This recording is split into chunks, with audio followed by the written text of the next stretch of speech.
don't you decide now that you're going to expand your world, that if other people can learn, you could learn too. Well, it's hard for me. Have you been and sat in a class yet? Have you signed up yet? No, I haven't.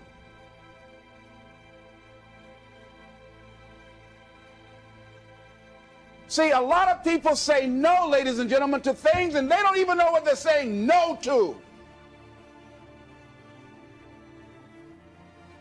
They haven't even challenged themselves. He hasn't even gone to sit into a class and say, teach me how to read. Instead, it's been easier for him to go through life, he thinks, trying to play a whole con game, pretending he knows how to do something that he doesn't know how to do. And you know what? Most of us go through life like that.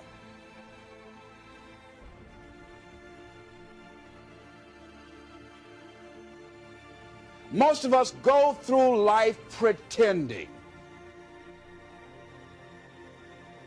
Pretending that we're satisfied where we are, pretending that everything is okay, pretending that we don't have any special goals or ambitions or desires, when really deep down inside we do really want more.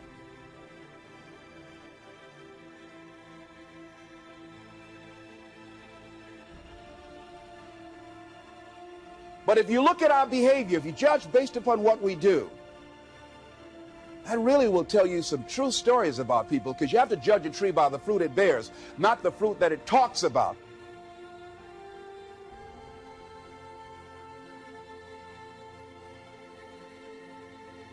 A lot of people pretend that they want more out of life, but all you have to do is watch their actions. The proof is in the pudding.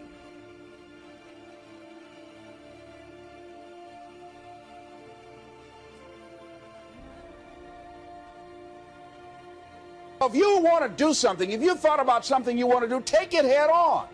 Decide that you're going to start looking at it, start doing research on it, start tackling it, start becoming involved in whatever and wherever it might lead you, to begin to explore the possibilities in that particular thing that you're seeking.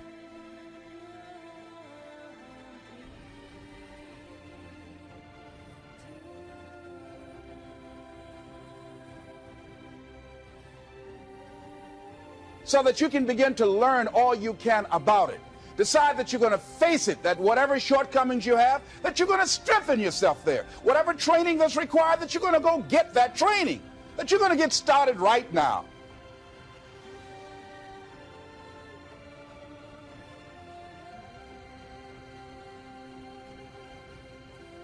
Do what you can, where you are with what you have, and never be satisfied.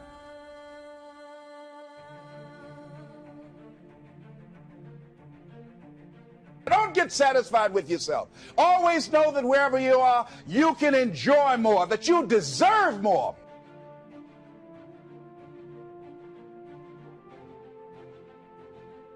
But most people, you know what they do? Most people go through life quietly and safely, tiptoeing to an early grave.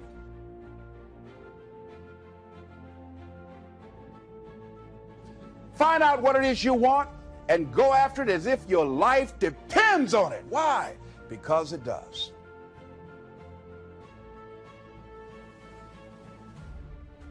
People that have found their passion, people that found the things that they love, people that have found the things that they can pour their lives into,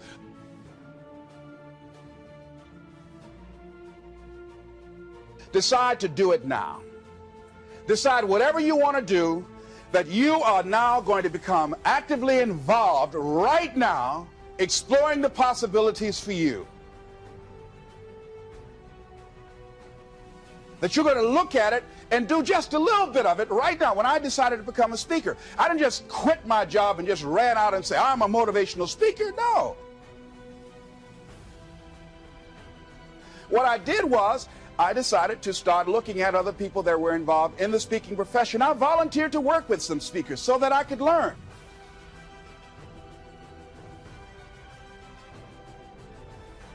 Write the vision. What I'm asking you to do is write the vision and make it plain, because when you know what you want, Because if you don't know what you want and you're watching me, nothing else matters. What do you want?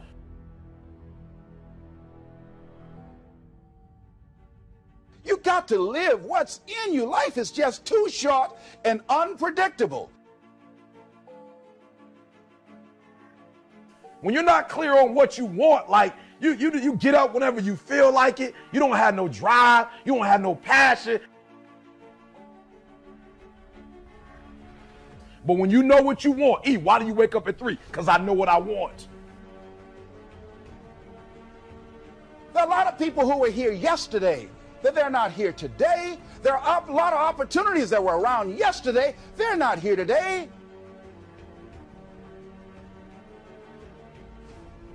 So what do you want? Do you want to retire? Do you want to spend more time with your family? I don't know. What is it? You want a better job? You want a promotion?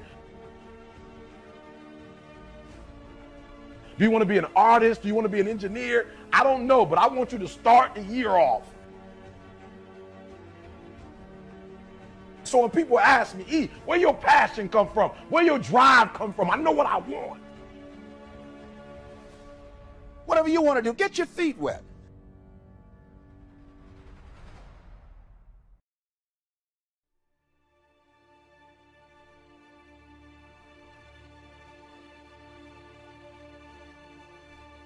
Do the things others don't want to do. Do what's necessary. Do what it takes, no matter what it is, and try not to hurt anybody along the way.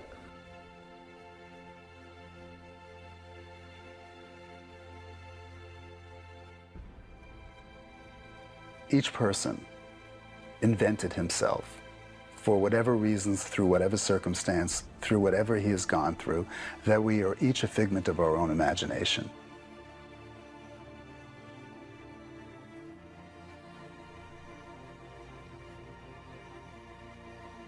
You know, to create a business, you've got to initially work day and night, weekends. It's really hard work.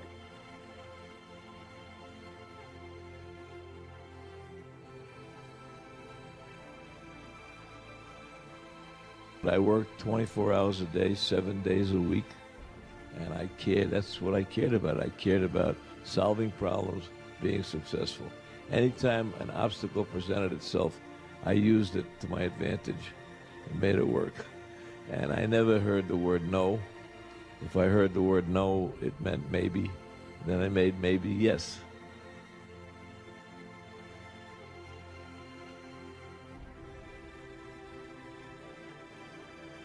Don't allow anyone, friend, family, acquaintance, teachers, whoever it is, don't allow anyone to tell you that what you are dreaming for yourself and your family is not possible. It is possible.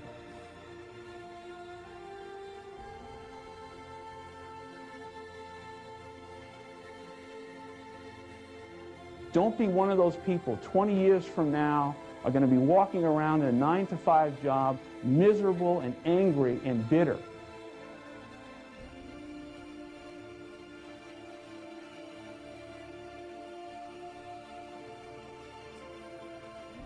In the end, luck plays a very important part in how successful you are, but the harder you work and the longer you work, the luckier you're going to be.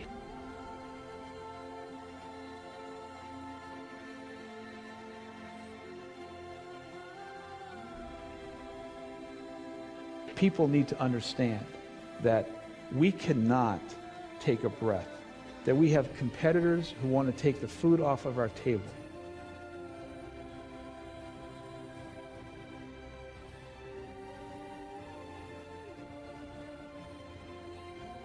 The mentality that you need in a business today, Starbucks or otherwise, to build sustainable success and enduring success is you have to eradicate the human behavior of relaxing, the human behavior of feeling like we have won.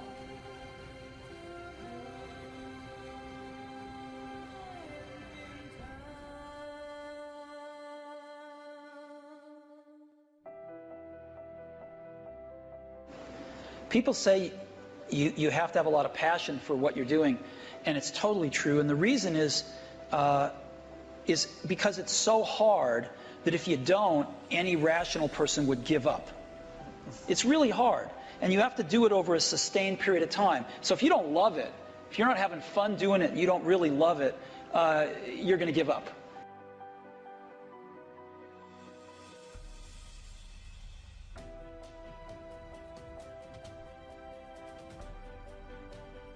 To punish failure is yet another way to encourage mediocrity, because mediocrity is what fearful people will always settle for.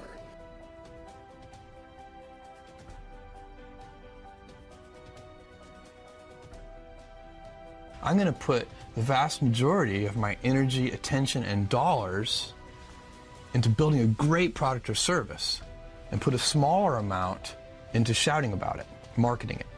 Because I know if I build a great product or service, my customers will tell each other. You have to mix in some patience with that.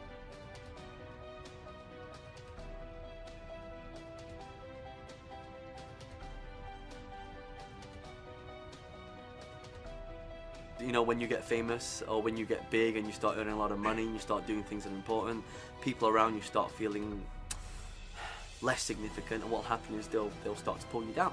Right, I call these red lighters. So people who are red lighters are people that stop you from doing things, and we want to not stay away from red lighters, but just be cautious of who we're hanging around.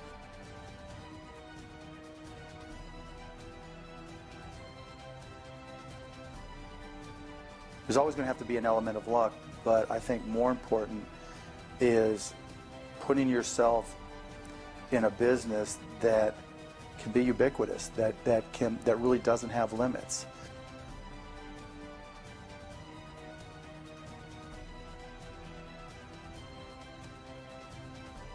You've got to be a really good talent scout, because no matter how smart you are, you need a team of great people.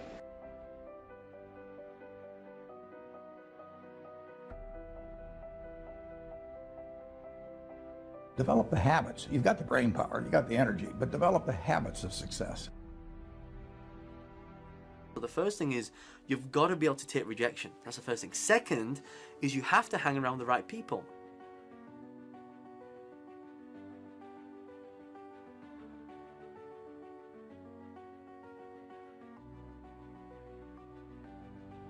I grew up under a premise.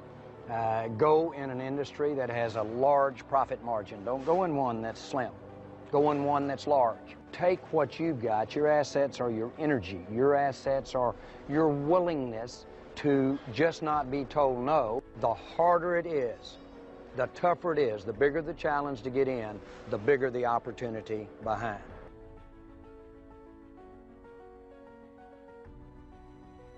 And what happens most of the time, people change. People change around you because they start treating you different because of your success.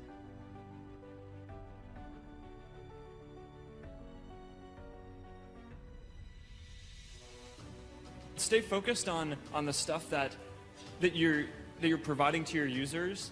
You're going to make a ton of mistakes. It doesn't matter. You don't get judged by the mistakes. People don't remember those years from now. They remember the things that you did that were good. Most people think success is from here and they go all the way up, right? And they think it's a straight line. But what happens is you kind of go and you go like this, and then you get that success. What fear is stopping you in your tracks and burning the soles of your feet? What if conquering that fear, whatever it is, that keeps you from being what the Creator intended for you? What if you could unleash everything great in your life?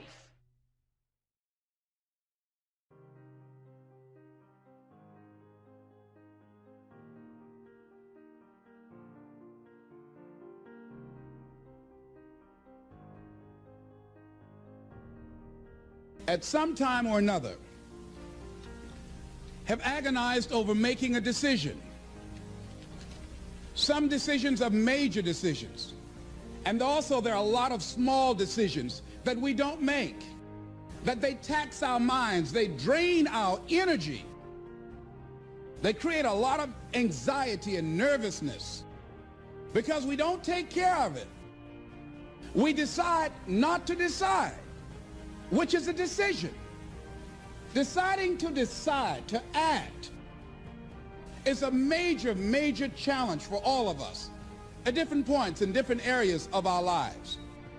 And there are things that happen to us along the way, experiences that we have that prevent us from working through the mental block of acting, of doing those things that we know we ought to do. And so what I want you to think about is, what is there that you know you need to do, that you want to do this, but for some reason or another, you've been holding back.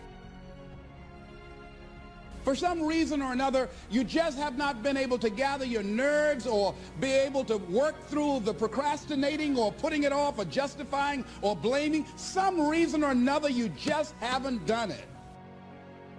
And you know you ought to do this. You really want to do this, but you don't know why you haven't done it. We know that this is not easy, that you really have got to put all of yourself into it. It's very challenging to act, to do those things. There are times when you're looking at it and you say, I know I need to do this, but I don't feel like it. From acting is the fear of failure. And if you've already failed, you don't want to fail again. The pain of that, the disappointment, the fear of loss is another thing. Because many times when we do those things that we know we need to do, we feel that we might lose somebody. Many of us don't act because we want other people's approval. Many of us don't do the things that we want to do and don't act because of lack of self-confidence. We don't believe enough in ourselves. There are a lot of people that their jobs are making them sick because they won't act. You check out the absenteeism and people that are depressed. And so there are many reasons why we don't act. There are other things, though, that affect us. It's that not wanting to take personal responsibility. We want somebody else to do it. Many times we pick up our inability to do certain things from people that we love, people that we admire. We identify with them, and we live in the context of their ideas, their opinions, and their life patterns. We buy into it unconsciously. I couldn't help but think that God wants greatness to come out of us. But it takes a humility to handle greatness. You can't believe one way and live another way and be great. It's going to cost you some time. It's going to cost you some energy. It's going to cost you some sacrifice. It's going to cost you some resources. It's going to cost you some hours of your life laying down, paying the price, going the extra mile, doing what other people are not willing to do. Greatness is not cheap. Greatness always costs more. That's why there's not many people who achieve greatness. They're not willing to pay the price. And God says the ones that I can trust greatness with in the great house are the ones who will purge themselves, cleanse themselves, set themselves aside and say, God, I want to be great for you. I want you to touch my life with your grace, and I want to see greatness break forth in my life for the glory of my King. You can spend your whole life imagining ghosts, worrying about the pathway to the future, but all there will ever be is what's happening here. And the decisions we make in this moment, which are based in either love or fear. But it's not too late for me to get my passion back.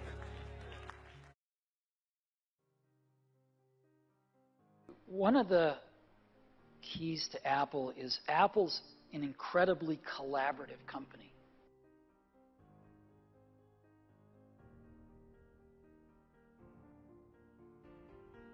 You know how many committees we have at Apple? No.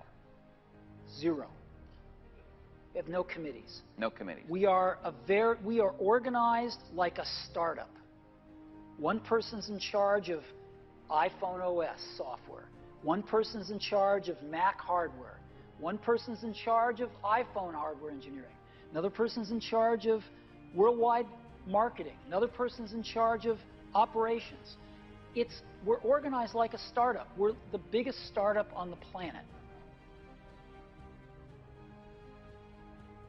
Jumping is scary. When you first jump, your parachute is not going to open right away. I would love to tell you that it would, that when you quit your job, you'll just have a shop full of clients. It ain't gonna happen.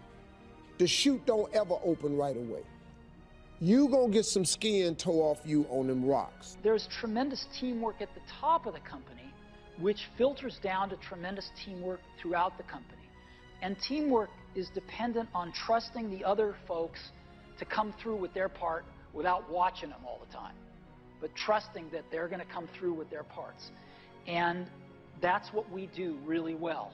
And we're great at figuring out how to divide things up into these great teams that we have and all work on the same thing, touch bases frequently, and bring it all together into a product. We do that really well. People say you have to have a lot of passion for what you're doing, and it's totally true. And the reason is because it's so hard that if you don't, any rational person would give up.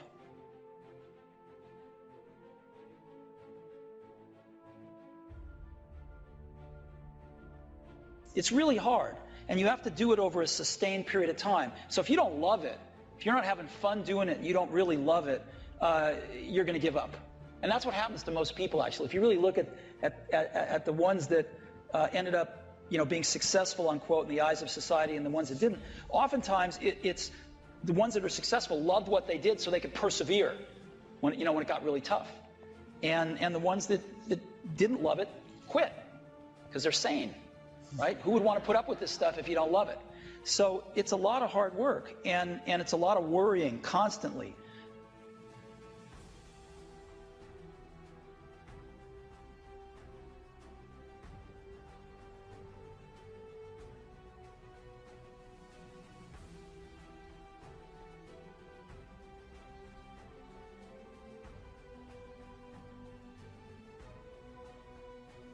If you don't love it, you're going to fail. So you got to love it. You got to have passion, and I think that's the high order bit. The second thing is, you've got to be a really good talent scout, because no matter how smart you are, you need a team of great people, and you've got to figure out how to size people up fairly quickly, make decisions without knowing people too well, and hire them, and see how you do, and refine your intuition, and be able to help build an organization that can eventually just build itself, because you need great people around you.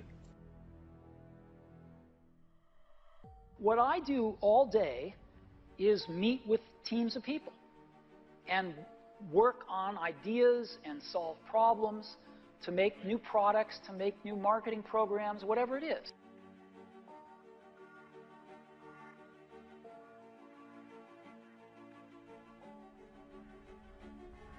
If you don't ever jump, your parachute will never open. You will never soar. Now, you'll be safe. You'll sit there with that parachute on your back, all them skills you got and your skills you got, and you'll have it packed away, and you'll never get cut up on the rocks. Don't jump, and you'll never get cut up. But if you do not jump, you will never soar.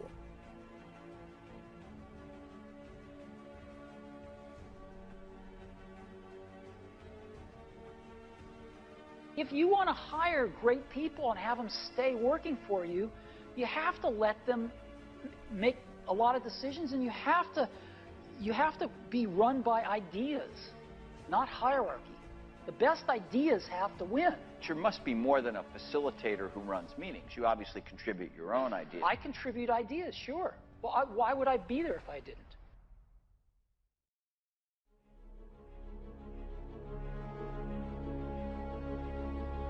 It's hard living.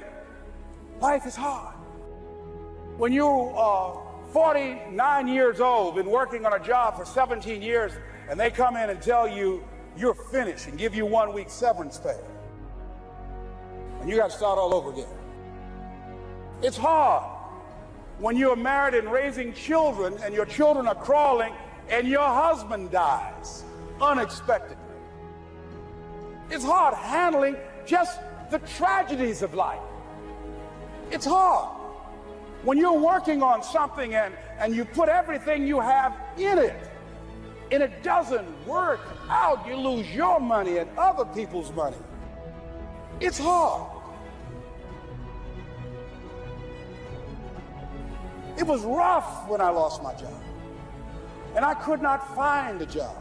It was humiliating and embarrassing, borrowing money, and then I couldn't pay the money back when I told them I would.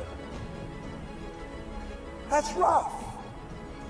How people look at you, how they respond to you.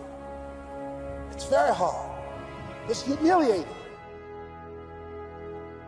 Here's what I discovered that happens to you in life, that you will go through things, and while you're going through them, you can't understand why it's happening to you.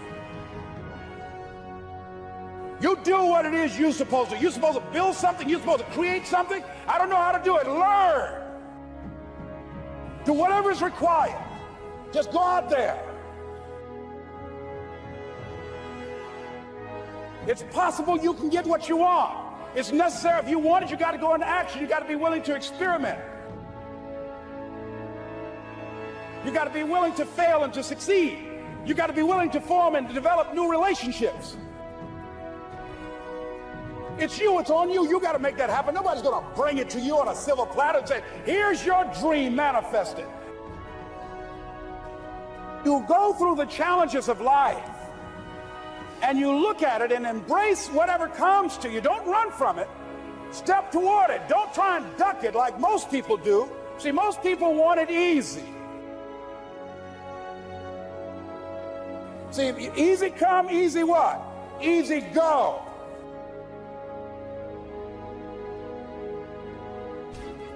See, but when you go at what you're going to deal with and you deal with the difficulties of it, when you handle those hard things close at hand, making those hard decisions right now that you don't want to make,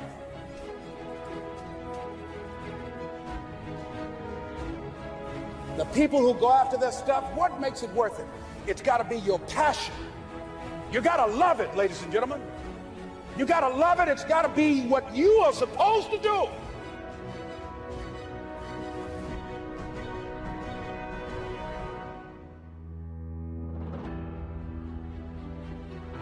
Learning those things that you don't like to do, but you know that in order for you to get where you want to go, this is one of the hoops that you have to flip through.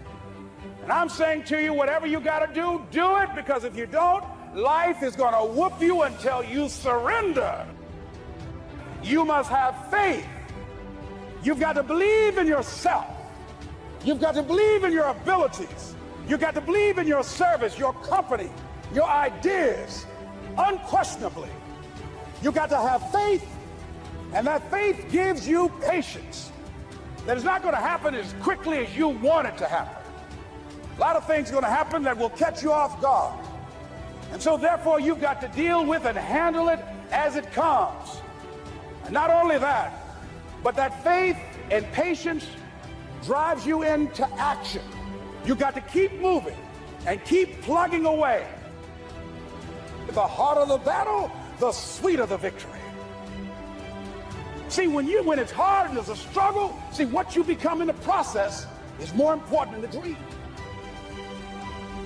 That's far more important. The kind of person you become, the character that you build, the courage that you develop, the faith that you're manifesting. People know that you know what life is, that you have embraced life. You knew it was hard, but you did it hard. It's hard, yes, it's hard. It's difficult, yes, right, and it's worth it.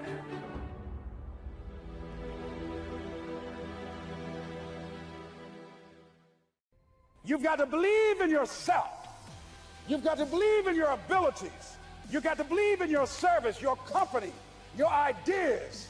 Unquestionably, you must have faith. It's hard, yes, it's hard. It's difficult, yes, right, and it's worth it.